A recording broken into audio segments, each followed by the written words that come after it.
Domagam się hołdu! Hej, hej, witam na pseudo-unboxingu klawiatury mechanicznej 700K Evo od firmy Cougar. Z poprzednich peryferii byłem bardzo zadowolony, więc postanowiłem kupić model wyżej. Moja wcześniejsza myszka Ravager S. Następny też będzie z kolekcji Evo, więc zobaczmy, co tam mamy w środku. No oczywiście poza klawiaturą.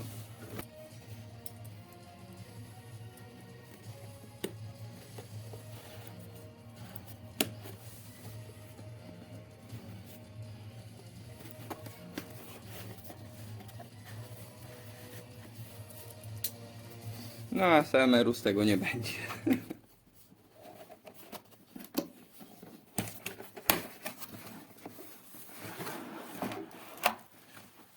A w środku taka oto bestyjka.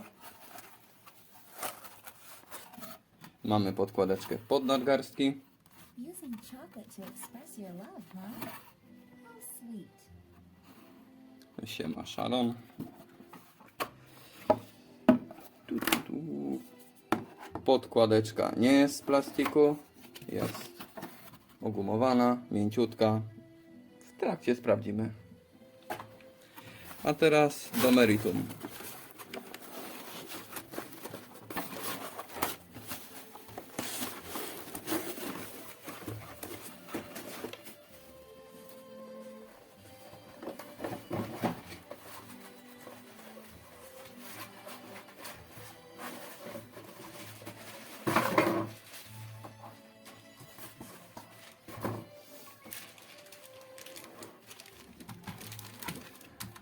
Tak oto prezentuje się klawiatura po wyjęciu z opakowania. Kabelek. Całkiem kawałek kabelka. Kabel w oplocie. Długość na około 1,5 metra. Zakończony podwójnym USB. Jackami do słuchawek i do mikrofonu. Podwójny jack jest ze względu na to, że na spokojnie możemy podłączyć sobie tutaj następne urządzenie. Więc USB de facto nam się nie marnuje. Wejście na jack, na słuchawki, na mikrofon. Do klawiatury jako bonus instrukcja skrócona. Oczywiście facet tego nie potrzebuje. Kolejna ulotka informacyjna. Niestety chłodzenia Helor nie dostałem. Zresztą bardzo ciężko jest je dostać. Poluję. Dostępne jest w polskich sklepach najczęściej sama Aqua. Jednak Helor jest dla mnie o wiele ładniejszy, ale nie mogłem położyć na nich rąk. I oczywiście plus 15 fps naklejeczki. Niestety nie mam za bardzo mikrofonu do ASMR-u, więc nie wiem, czy coś usłyszycie. Przyciski Redy Cherry. A na pseudotesty zapraszam za chwilę. Kontynuując pseudorecenzję, jak wspominałem wcześniej, switche Cherry Red. Jak na tydzień użytkowania przejście z browny uważam za pozytywne. Jeżeli chodzi o podstawowe funkcje, przyciski do makr, które można sobie ustawić, profile. Jedyne co na ten moment osobiście bym zmienił, głośność mamy na przyciskach. W poprzedniej klawiaturze, którą używałem, było na rolce. Na rolce wydaje się mi dla mnie wygodniejsze. Jednak wszystko jest do przełączania muzyki, do podgłaszania. Macie buton Windows Lock u mnie zawsze otwarty. Szybkie 3 profile kolorów.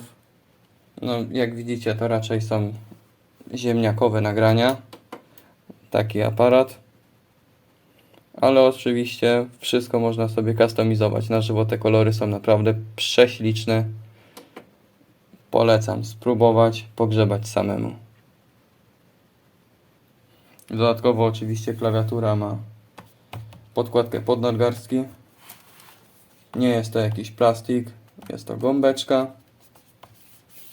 Minus tego jest taki, że nie jest na magnes, jak w poprzednim tańszym modelu tylko na zaczepy, więc szybko się tego nie pozbędziecie. To jest akurat pomarańczowy, no niestety tutaj nie wygląda za bardzo żywy. Tak jak mówię, ziemniak, a nie aparat. Po odpaleniu programu wita nas taki panel, prosty, przejrzysty. Na start mamy kilka gotowych opcji, jeżeli chodzi o podświetlenie. Oczywiście trochę angielskiego odnajdziecie się bez problemu. Wszystkie klawisze możecie ustawić sobie pod siebie, każdy klawisz może się świecić inaczej, ale jeżeli wolicie coś na szybko, jak widzicie, takie efekty też są. Gdzie widzieliście jakieś efekty u konkurencji, takie tutaj też znajdziecie. Osobiście kolory są mega żywe, liczne. Wiadomo, ten ziemniak, którym nagrywałem troszeczkę bardzo przekłamuje, ale będziecie zadowoleni. Na górze widzicie, możecie mieć 3 presety podświetlenia, żeby sobie zmieniać je w locie. Ja osobiście jestem jednak zwolennikiem stałego podświetlenia. U mnie padło na pomarańczowy. Cały setup staram się mieć właśnie czarno-pomarańczowy. Jeżeli nie lubicie światełek, oczywiście wszystko możecie w piguły wyłączyć. Ja jednak wolę, żeby wszystko było stałe. Nie chcę, żeby coś mi mrugało. Nie potrafię się na tym skupić. Klikając tutaj, odpalają Wam się makra. Klawiatura jest na tyle przyjazna dla użytkownika. Każdy klawisz możecie sobie przypisać do dowolnej funkcji. Z może być dwójką, S może być spacją. Wolność Tomku w swoim domku. Po lewej stronie macie przyciski z makrami, które też możecie sobie zapisać. Jest ich kilka. Myślę, że tyle na start wystarczy. Ja używam głównie do MOP i do MMOS-ów. Na górze macie profile do przełączania tych makr, żeby oczywiście było ich więcej. Klawisze są od G1 do G5. Można byłoby myśleć, że macie tylko możliwość 5 makr. A tutaj sobie po prostu zmienicie profil i nagle macie makr kolejnych 5. Jeżeli chodzi o tą klawiaturę, oprogramowanie i całokształt, jestem naprawdę pozytywnie zaskoczony. Z tej klawiatury będę starał się korzystać jak najdłużej się da. Switche, cherry redy, więc myślę, że wystarczą na długi czas, nie rozpadną się. Do mnie idzie jeszcze myszka od Cougara, też z serii Evo Esport. Jakoś w tygodniu będę montował 360 Acque. Tego też będą pseudotesty, jeżeli oczywiście będziecie chcieli oglądać. Planuję też kupić mikrofon Screamera X. Zobaczymy, czy będzie lepszy od tego, którego używam. Także no, jeżeli jesteście zainteresowani posłuchać, czasem coś zobaczyć takiego kartoflanego openingu i recenzji, zapraszam, czasem coś się trafi. Nie jestem pro, nie będę pro, ale proste od ludzi dla ludzi. Dzięki i do usłyszenia albo do zobaczenia.